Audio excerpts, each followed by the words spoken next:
This is Optimal Finance Daily, episode 1159, Why I Can't Pick Winning Stocks and You Can't Either, and The Monk and the Minister, both by JL Collins of JLCollinsNH.com. And I'm Dan. I am here every single day reading to you from the best personal finance blogs on the web. And today we've got two articles from JL Collins, a longtime author on our show. So let's get right to it and hear those two posts from JL as we start optimizing your life. Why I Can't Pick Winning Stocks and You Can't Either, by JL Collins of JLCollinsNH.com. Don't feel bad. Most pros can't either. Indexing versus active management is always a fascinating debate, at least for us stock geeks with nothing better to do. Over the decades, I've been on both sides of it at various times. For a very long time, I laughed at the indexers. I made all of the arguments and then some. After all, if you just avoided the obvious dogs, you'd do better than average, right? Who would be stupid enough to own GM a couple of years ago, or Ford? Oops, better forget about Ford. Hindsight is a beautiful and perfect thing. Convinced I could win this game, after all, I'd just bought a stock that tripled. I even took a major pay cut to join an investment research firm mid-career. There I was, surrounded by exceedingly bright people, each focused on one, maybe two industries, and perhaps 6 to 10 stocks. More than one had been honored in the trade press as Analyst of the Year for their work. They knew each of these companies inside and out. They knew the top executives. They knew the middle managers and the frontline people. They knew the customers. They knew the suppliers. They knew the cute receptionists. They spoke to them all weekly, sometimes daily. They still didn't get info before anyone else. That's insider trading, foolproof and illegal. But they did know exactly when and how the info would be released. Of course, so did every other competent analyst around the world. Any new information was reflected in the stock price within minutes. They issued reports our institutional investor clients paid dearly for, and yet predicting stock performance remained frustratingly elusive. If you've worked in a major corporation, it is not hard to see why. The CEO and CFO work with internal forecasts from their teams. The process looks something like this. Salespeople are required to forecast what their customers will spend. Since these buys are rarely locked in far in advance and can be canceled any time, nothing is certain. Add to this all the pending business that may or may not come to fruition, and basically you are asking the field salesperson to predict the future. Typically, they are not clairvoyant, so of course, they take a guess. These guesses get passed on to their managers, who are also not clairvoyant and who now have their own forecasts and decisions to make. Do I take these sales forecasts at face value? Do I adjust them based on knowing Susie is an optimist and Harry always sees dark clouds? So, of course, they take a guess and pass it on to the next layer of management. So it goes until all these guesses on the inherently unknowable future are consolidated into the nicely packaged budget and forecast binders presented to top management. More often than not, after one look, they'll say, "This is unacceptable. We can't present this forecast to Wall Street. Go back and revise these numbers."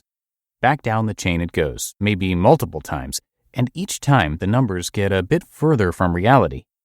Now, predicting the future is a dicey proposition for even the most gifted psychics, and they are not burdened with this process. Suddenly, my enormous stock-picking hubris was clear. Somehow reading a few books and 10Ks was going to give me an edge over not only the professional analysts who lived and breathed this stuff all day, every day, but also the executives who run the companies in question. I could succeed where they could not? Suddenly I realized why even rock star fund managers find it almost impossible to beat the simple index over time. There's a reason names like Buffett and Lynch are so revered and well known. There are also reasons more fortunes have been made brokering trades than making them. That's why I'm now an indexer. If you choose to try to best the averages, God bless and Godspeed. You may well be smarter and more talented than I. You are most certainly likely to be better looking. I'll look for your name along with Warren and Peters in the not-too-distant future. I extend the same to all those folks I've met in Vegas who assure me they have bested the house. I listen, gaze up at the billion-dollar casinos, and reflect on how many smarter, more talented, and better-looking people there are than me. And I've got another post for you in just a sec, but first, thank you to BetterHelp. According to the data from Northwestern Mutual's 2018 Planning and Progress Study, Money is the number one cause of stress among Americans, according to 44% of survey respondents. You've probably been there or are facing it on a daily basis. And when that happens, BetterHelp will be able to help you manage your problems. Their professional counseling services are available for clients worldwide and have licensed professional counselors specializing in stress, anxiety, anger, and more, eager to help you. No more sitting uncomfortably in a waiting room. And gain the flexibility of messaging your counselor anytime. BetterHelp is not self-help, it is professional counseling. I want you to start living a happier life today. As a listener, you'll get 10% off your first month by visiting betterhelp.com/OFD. So join over 800,000 people taking charge of their mental health. Again, that's BetterHelp, HELP.com/OFD, and I have that linked in this episode's description. The Monk and the Minister by JL Collins of JLCollinsNH.com. Okay, let's get this blog off and running.